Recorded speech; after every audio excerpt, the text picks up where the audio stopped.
If you've built a life that looks impressive but feels hollow, if people admire you but you still feel like there's something missing, if you're exhausted from performing peace, power, perfection, well, this is for you. Hi, my name is Daniel, and this isn't a talk on self-esteem. It's a wake-up call, if you like, for those of us who thought achievement would heal that deep ache within. I've worked with entrepreneurs, executives, sales leaders, creatives, brilliant humans who could scale anything except their own sense of worth.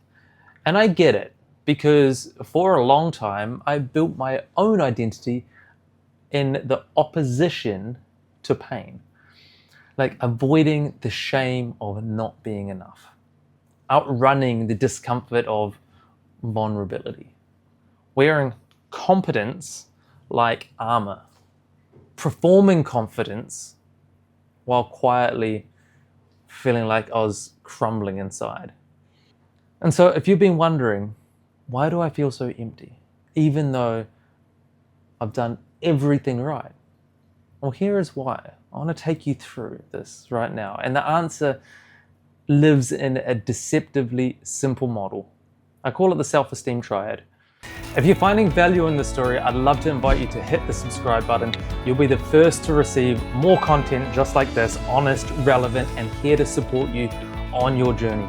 With every like, every follow, every comment, together we are succeeding in our mission and reconnecting the world with what matters most.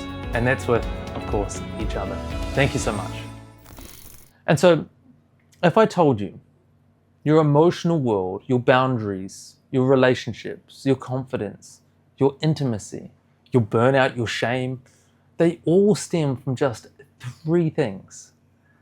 Three truths that should have been protected when you were little. These three experiences that tell you, I matter, I am worthy, I am lovable, I am enough. These three pillars, they're needs, boundaries, and emotions. They sound so simple, but when they're neglected or they're denied, they become the reason you overfunction at work and or in life.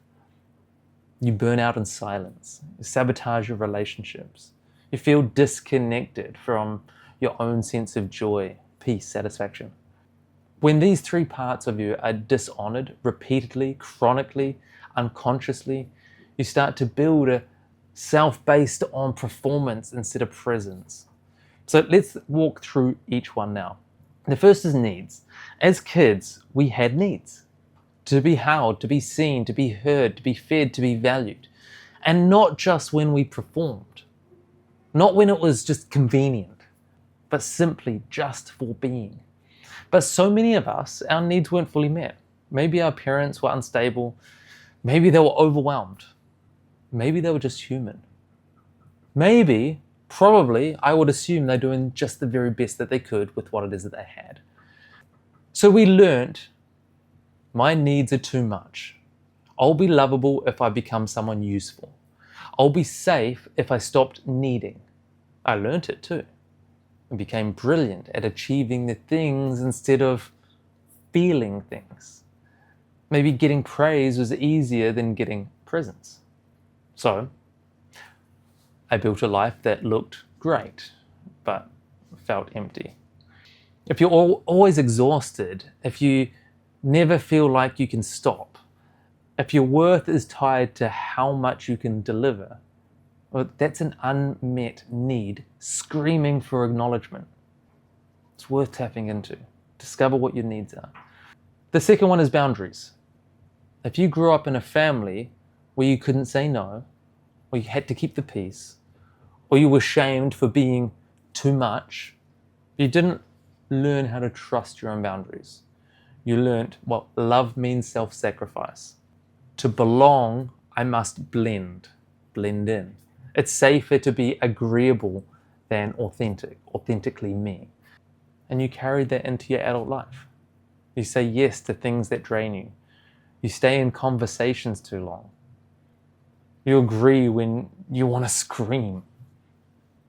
For me, I was charming, I was polished, I was adaptive. Until, well, I realized I didn't know who I was without other people's approval of me. And here's the thing, boundaries aren't walls. They're the mesh that defines where you end and the world begins. It's how we filter people in. It's how we train others the way we want to be treated.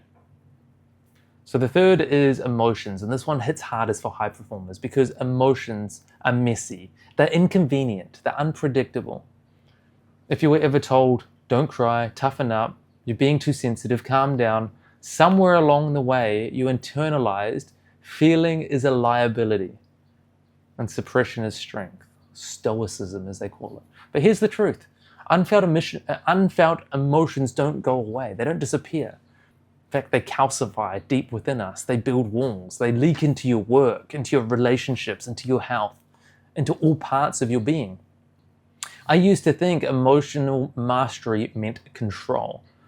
It turns out I was wrong. It meant intimacy with self.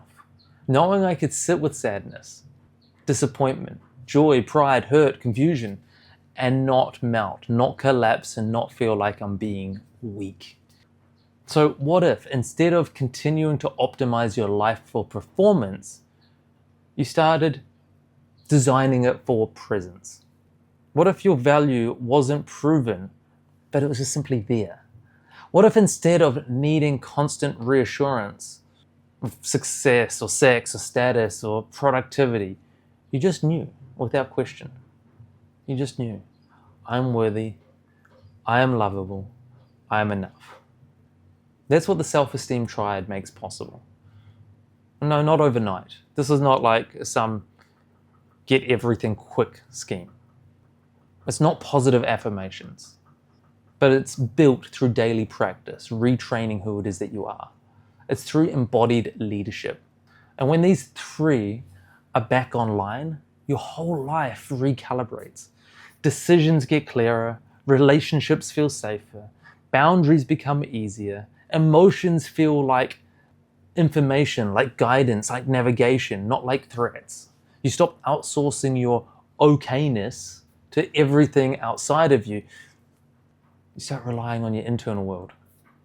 I've lived the burnout. I've done the escape artist route. I've built the career to avoid my childhood wounds. I've lived the performance, the pressure, the perfectionism. But none of it gave me the peace that is just such a beautiful feeling to have. What did give me that was this triad, and it still does. It's a work in progress. So no, this isn't just a model. I believe it's a return. It's a return to your voice. It's a return to your needs, a return to your truth, a return to yourself. And even if one part of you is saying, yeah, this is it, this is what I've been missing, well, I've dropped a link, and it's called the Priority Audit, in the comments below, the description below. It's just a simple PDF to complete and learn something more about yourself. Which part of the self-esteem triad needs your attention the most? This is not a finish line, and there is no finish line, by the way. It's only more depth. And with that depth comes peace. So here's to you, to your needs, to your boundaries, to your full emotional aliveness. And here's to the self-esteem triad that has built up so many wonderful lives, and I believe can bring the world closer together as a result. And finally, here's to the self that you're finally ready to meet again.